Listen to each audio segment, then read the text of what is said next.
반갑습니다. 이번 주 저번 월요일 날에 그 대흥사죠. 대흥사 성지순례를 갔다 와서 그런가 초하루 날에 많은 분들이 못 오신 것 같아요. 그런 것도 있는 것 같고 뭐 이제 그 농사철 이제 농번기 들어가야겠죠. 그 들어보니까 5월 24일이 부처님 오신 날인데 그때가 또 피크라네요. 한창 논에서 일을 해야 될 때라 다들 그날 절에 올 수 있을지 없을지 확답을 못 하겠다고 하시는 분들이 계셔서 매해 어찌됐든 철마다 해야 될 일이 있고 또 하루하루가 반복되는 일상이죠. 불교 용어가 어렵기도 하겠으나 업 얘기 많이 해봤고 업을 또 종자라는 비유, 씨앗이라는 비유로도 많이 설명하고 했으나 곰곰이 생각을 해보면은 쉽게 얘기하자면 딱 그거밖에 없어요. 우리가 습관적인 반복적인 행위가 어느 순간에 나도 모르게 무의식적으로 나오는 그런 습관이 돼버리고 그 습관이 좋은 습관이면은 좋은 결과, 사람들이 나를 잘 따르는 좋아할 만한 그런 결과로 나타날 것이고 안 좋은 습관일 것 같으면은 사람들이 저를 멀리 하겠죠. 그렇고 또 전에 없던 버릇이 또 생길 수도 있고 그래서 크게 불교에서는 두 가지로 보고 있습니다. 우리가 하는 행위나 그런 거를 업이라는 표현을 쓰고 있으나 그 업이 한편으로는 다음 생의 나의 모습을 결정짓는 경우도 있고 또 한편으로는 내가 지금에 갖고 있는 가치관을 그대로 유지하는 것. 그건 살면서 그렇죠. 어렸을 때 배웠던 학습 효과에 의해서 그게 나이 먹어서도 잘 바뀌지가 않죠. 세상을 바라보는 시각이나 또 본인 스스로가 삶의 기준이라고 삼았던 것들이 어느 순간에 갑자기 바뀌지는 않죠. 그래서 그 업이라는 것을 두 가지 측면에서 불교에서는 설명하고 있어요. 기존에 내가 갖고 있던 가치관을 그대로 유지하는 것. 그 다음에 한편으로 다음 생에 나의 모습을 결정짓는 것. 그러니까 어느 세상에 태어나느냐. 그런 걸 결정짓는다고 그래요. 그래서 반복적인 행위가 굉장히 우리 삶에 크게 영향을 미치죠. 어떤 사람들은 그런 말씀을 합니다. 세상 사는 게 다 그렇죠 하면서 그렇더라 하더라도 특별하게 내가 스스로 나도 모르게 습관적으로 하는 행위를 본인 스스로는 잘 모르는 경우가 많죠. 실제로 그 사진 작가 중에 유명한 사람이 한 명인데 피터 펀치라는 사람이 있어요. 그 사람이 사진 작가인데도 불구하고 어떤 실험을 했느냐면은 2007년부터 2016년도까지 10년 동안 대단하죠. 10년 동안 실험을 한다는 게 10년간 뭐를 했느냐? 같은 시간, 같은 장소에서 사람들의 출근하는 모습을 사진으로 촬영을 했어요. 그래서 기록을 남겼는데 놀랍게도 거의 대부분의 사람들이 수년이 지난 후에도 10년 동안 했으니까 수년이 지난 후에도 같은 시간, 같은 장소에서 같은 표정, 같은 행동을 반복하고 있더라는 거예요. 어떤 사람은 매일 본 사람도 있겠으나 어떤 사람은 한 2, 3주 만에 본 사람도 있을 거고 또 어떤 사람은 몇 개월 후 또 어떤 사람은 또 몇 년 만에 그 사진에 찍힌 사람도 있었지만은 결과적으로는 모든 사람들이 행동이, 표정이 반복되고 있더라는 거예요. 그러니까 우리 삶이 얼마나 나도 생각하기 전에 반복적이고 습관적이다라는 것을 극명하게 보여주는 경우죠. 그러니 굳이 부처님 말씀 빗대어 가지고 설명할 것도 없이 결국 우리 삶이라고 하는 것은 내가 반복적으로 행해왔던 행동에 의해서 내일의 내가 결정되는 경우죠. 어떤 사람이 자기 일기장에다가 짤막하게 쓴 것이 기억나는데 뭐라고 적어놨냐면은 오늘은 내가 습관을 만들지만 다음 날에는 그 습관이 나를 만든다. 그렇게 일기장에다가 적어놨더라고요. 그게 불교에서 얘기하는 업을 극명하게 얘기하는 거예요. 굳이 뭐 업식이니 뭐니 그 어려운 한자 용어 써가면서 부처님 말씀이 어떻다 저떻다 얘기할 게 아니라 가장 우리한테 다가오는 쉽게 이해할 수 있는 말이 그 일기장에 써놓은 그 몇 마디 말이 정확합니다. 오늘은 내가 습관이라는 것을 만들지만은 그 습관이 나중에 가서는 나를 만든다. 그게 불교에서 말하는 그 업을 얘기하는 거예요. 그러니까 우리가 돌이켜 보면 매번 그런 법문 할 때마다 한편으로 계속 강조해 왔던 게 그거였거든요. 내 자신을 돌이켜 봐야 된다는 말을 항상 강조해 왔는데, 생각을 해보면 가만히 고요한 데 앉아서 참선하듯이 명상하듯이 앉아서 내 자신을 돌이켜 보면은 좋을 것 같은데 그게 잘 안 되죠. 아무리 조용한 데 앉아 있는다 하더라도 자꾸 딴 생각이 나고 비 오면은 장독대 문 열어놨는지 안 놨는지 그거 걱정밖에 안 드니까. 그러면 주위에 저런 공사하는 소리, 바람 부는 소리, 새 소리도 어떨 때는 아주 시끄럽게 들리고 하는데 그런 소리가 다 사라지면 그러면 나를 한번 돌이켜 볼 수 있을까? 그럴 것 같아요? 그러지를 못하는 것 같아요. 무향실이라는 걸 들어보셨어요? 무향실, 소리가 없는 장소라는 뜻인데 그 인위적으로 이렇게 만든 장소가 있어요. 그러니까 우리가 소리가 이렇게 들리는 경우는 이렇게 물체에 부딪혀 가지고 그 소리가 그 반향을 일으켜서 들리는 거거든요. 근데 그 소리를 벽이 흡수해서 사람이 들을 수 있는 소리를 다 차단한 곳이 무향실이라고 합니다. 무향실에 가면은 사람이 거의 그 소리가 거의 안 들린대요. 그래서 실험을 한 게 있는데 그 무향실에서 1시간을 버티면은 수천만 원을 준다는 그런 실험을 한 적이 있어요. 그럼 우리가 생각하기에 조용한 곳에서 우리 참선하는 스님들이 가만히 앉아서 1시간 정도는 버틸 수 있을 것 같고 그러면은 상금으로 수천만 원 받을 수 있을 것 같은데 그 안에 들어가서 거의 30분을 못 버틴대요. 그래서 최고로 오래 버틴 사람이 47분. 왜 그러냐면은 그 무향실에 들어가면은 처음에는 혼란이 온대요. 아무 소리가 안 들리고 아무 소리가 안 들리는 상태에서 무슨 소리가 들리냐? 내 안에서 뛰는 심장 소리. 내 폐가 숨 쉴 때마다 폐가 움직이는 소리. 그러니까 외부의 바깥의 소리가 전혀 안 들리니까 어느 소리가 들리느냐? 내 안에서 내 몸뚱아리 안에서 일어난 소리가 들린다는 거예요. 근데 그게 그렇게 두렵대요. 혼자 가만히 앉아서 있으면은 내 몸 안에서 일어나는 소리인데도 불구하고 나도 모르게 그게 익숙하지가 않으니까 두려운 마음이 든대요. 그래서 한 30분도 못 버티고 그 방을 뛰쳐나온다 하더라고요. 그러니까 우리가 생각을 해보면 핑곗거리가 세상이 너무 혼탁하고 시끄러워. 그러니 나도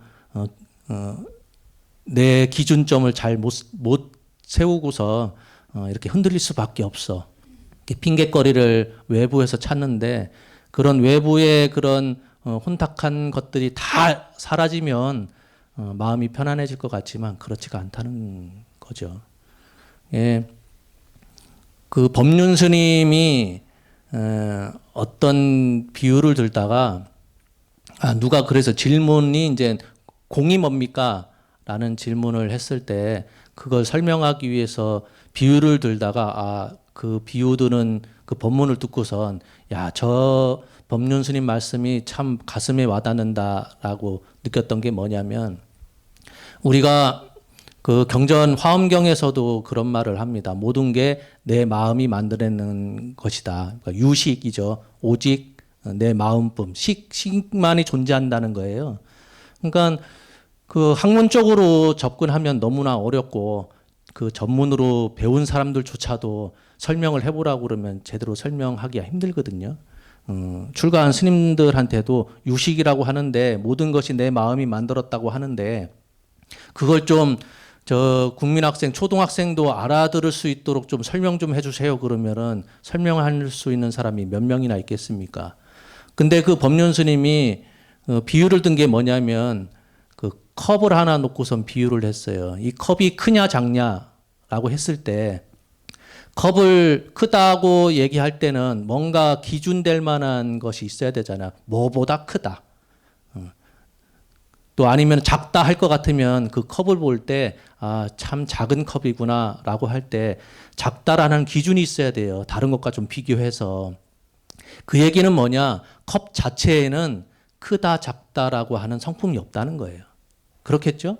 우리가 물건 하나 생전 보지도 못하는 물건 하나 갖다 놓고선 이거 어떻습니까 하면 그 물건 보면서 근사해 보이기도 하고 비싸 보이기도 하고 또 어떤 사람은 아유 저 아무짝에 쓸모없는 물건 같아 보이기도 하고 그런 판단을 내릴 때는 내가 판단을 내리는 기준이 있어야 돼요.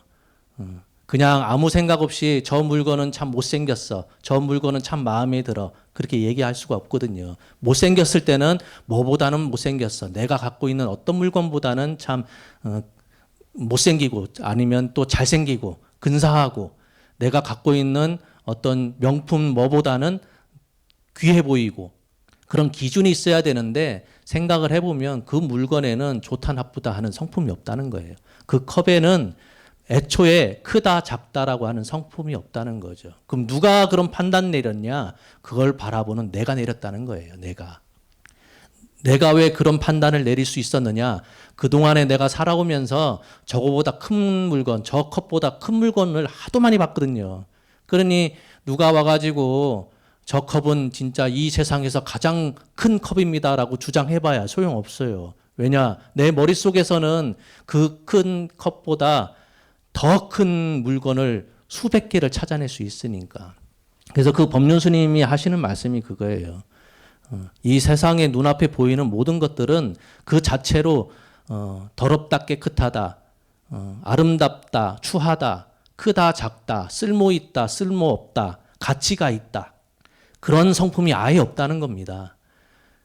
그런 판단을 내리는 것은 누가? 그걸 바라보는 내가 머릿속에서 내 의식으로 판단 내린다는 거예요. 그게 바로 유식이라는 거예요. 우리가 바라보기에 이 세상은 푸릇푸릇해가지고 벚꽃이 지금 흩날리고 있는데 참 아름답다, 이쁘다라고 얘기하지만 저 바깥에 펴 있는 벚꽃 안에는 나 이쁜인가 바라봐 주세요. 그런 성품이 없다는 겁니다. 그걸 바라보는 우리가 아, 저 꽃은 참 아름답다, 이쁘다라고 판단 내리는 거. 그래서 화엄경에서 오직식, 유식이라고 하는 말이 그 얘기라는 거예요. 그러니 그 얘기를 들으면서 아, 저분이 그래도 글도 잘 쓰시고 법문도 잘 하시는데 그럴 만한 이유가 있구나라고 제가 무릎을 탁 쳤는데 아무리 공부를 많이 하고 내가 머릿속에서 아는 바가 많다 하더라도 상대방을 이해시킬 수 있는 그런 편안한 언어, 그다음에 쉬운 말 그런 걸 모르면 아무리 내가 많은 것을 갖고 있다 하더라도 전달해 줄 수가 없죠. 그것처럼 뭐 엉뚱한 얘기로 나왔으나 이 세상이라고 하는 것이 아무리 좋다 나쁘다라고 내 스스로 판단 내릴지언정 그건 내가 판단 내리는 거거든요.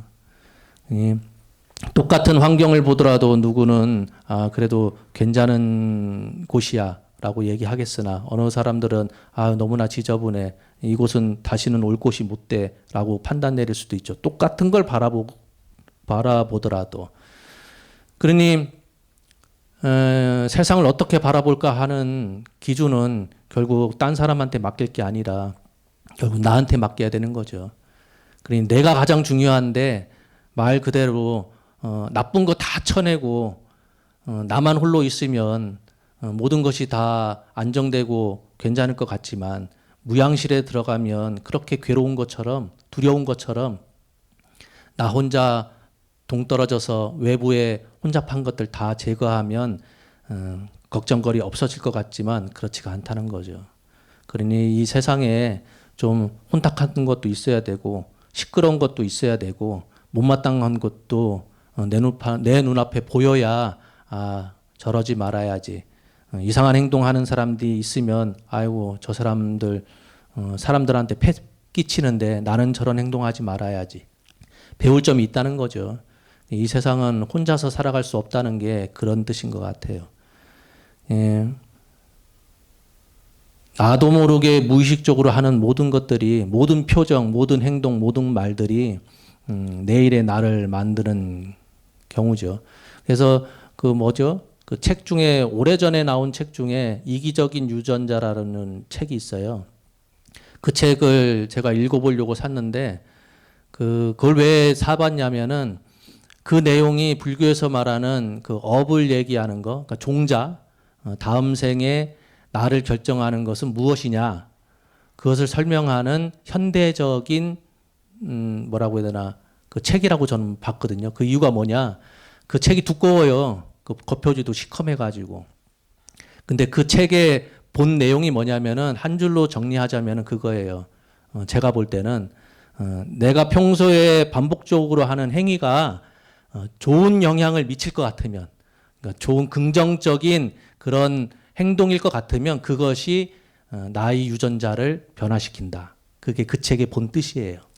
그러니까 우리가 뭐 그 다윈의 진화론처럼 생존에 의해서 도태되고 또 어떤 건 살아남고 하지만 그 책에서 하는 얘기는 그겁니다.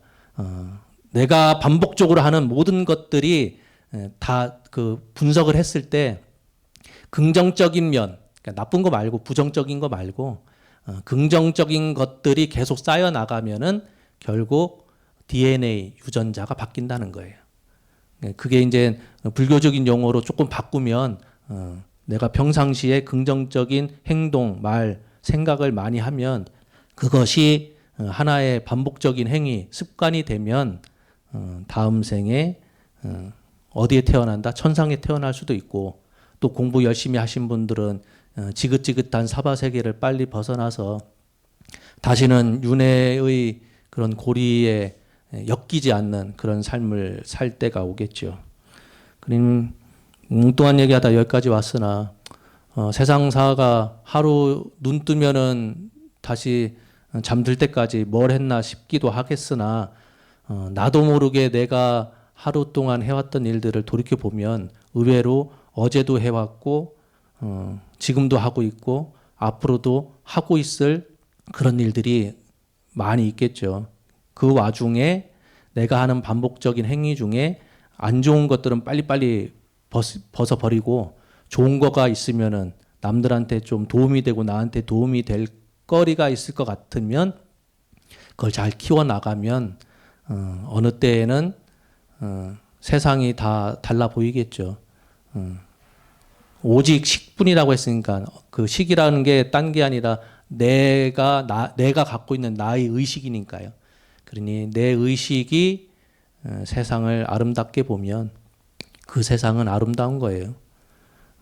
오늘 하루 그래도 바쁜 와중에 초하루 기도에 참석해 주셔서 감사합니다. 오늘은 그 공양이 김밥이래요. 김밥을 좀 맛있게 만들어 놓은 것 같으니까 도망치듯이 가지 마시고 만나게 드시고 혹 남는 거 있으면 또 싸달라고 해서 그렇게 받아가시면 감사하겠습니다. 고맙습니다. 마치겠습니다.